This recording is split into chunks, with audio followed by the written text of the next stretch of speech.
जी नमस्कार। आप देखना शुरू कर चुके हैं बिहार टुडे न्यूज में कुंदन कुमार। बता दें कि जम्मू जिले के सुप्रसिद्ध डॉक्टर एम.एस. परवार जो कि जम्मू जिले क्षेत्र के सोनहो प्रखंड एक समाज सेवी हैं और डॉक्टर भी हैं। बता दें कि यह समाज में एक ऐसे पहचान बनाए हैं, सिर्फ सोनहो और जम्मू ही नहीं पूरे प्रदेश लेवल पर इन्हें कल के डेट में बिहार के राज्यपाल के द्वारा सम्मानित किया गया।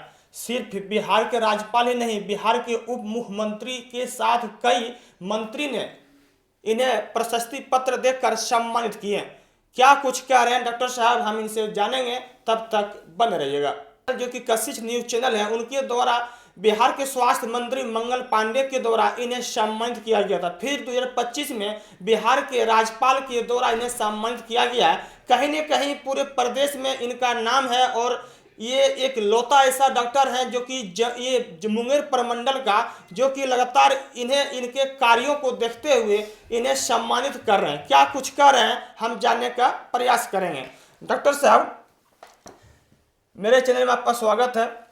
Thank you. आपको भी बहुत ज़्यादा धन्यवाद और आपके चैनल के में मेरी तरफ से ढेर सारी बधाई। बता दें कि कल आपको बिहार के राज्यपाल के द्वारा सम्मानित किया गया है। हमारे जम्मू जिला की एक बड़ी उपलब्धि है, इसमें आपको क्या करना चाहेंगे? देखिए, सबसे पहले तो मैं अपने देशवासियों को दिल की गहराइयों से ढेर सारी बधाई देना चाहेंगे। 18 साल वनवास के बाद सरकार की नज़र गई। मैं सरकार को बहुत ज़्यादा आभार व्यक्त करता हूँ। और कल जिस होटल में, बड़े होटल में जो प्रोग्राम रखी गई थी, उसमें राज्यपाल ने हमें सम्मानित किया। उसकी दो तीन वजह थी।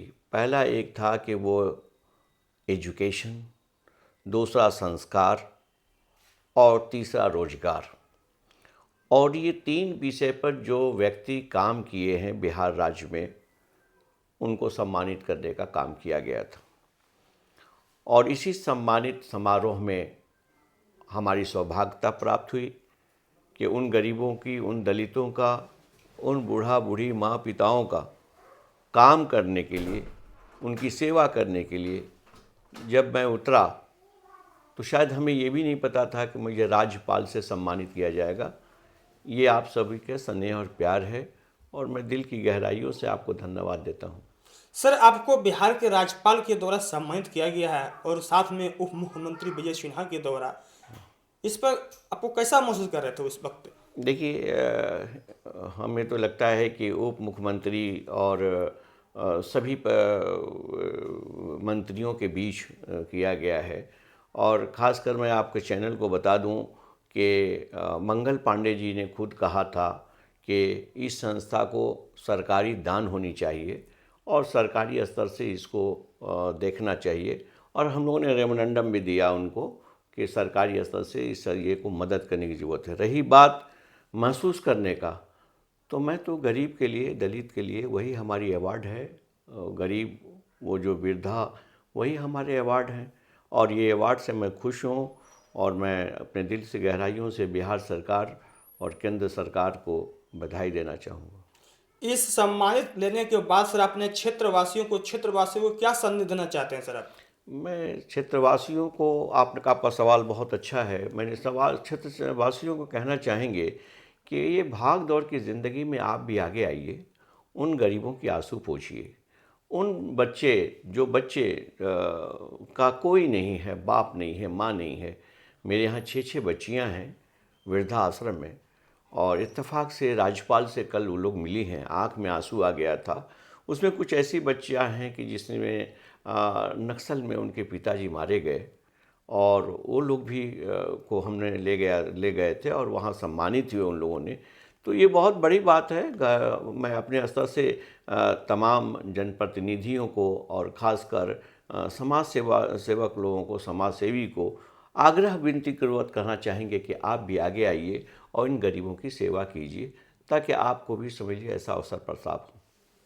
सर, लगातार वृद्धा आश्रम एक जम्मू जिला नहीं, हाँ पूरा जम्मू जिला में एक पहला एक लौता आश्रम खुला है सर आपके द्वारा, और लगातार वृद्धा लोगों के लिए सेवा करते आ रहे हैं। इसमें आपको सर कहाँ से प्रेरणा मिली सर आपको? देखिए, सबसे पहली बात यह है कि गरीबी की थपेड़ों ने ज़बरदस्त थपेड़ा मारा है। बचपन में बाप को खोया है और कुछ दिन पहले माँ को। मैं खुद अनाथ हूँ और हमें महसूस है कि जब बाप और माँ की साया हट जाती है और घर के लोग, जब नई मॉडर्न लोग, नई बहू जब अपने ससुर को और अपने घर में जिस तरह से कर रही हैं, हमें तो अफसोस है इस बात का कि वृद्धा आश्रम नहीं होनी चाहिए, मगर वृद्धा आश्रम मजबूरी है, इसलिए कि वो बेचारे जो लोग भी हैं जब कलप कर रोने लगते हैं और ये कहने लगते हैं कि मेरा कोई नहीं है, जबकि 4 बाप है, 4 बेटा है, तो 4 बेटा एक बाप एक माँ को पोस नहीं पाता है और बल्कि 4 बेटे को एक माँ और बाप पोस देता है। ये अफसोस की बात है और मैं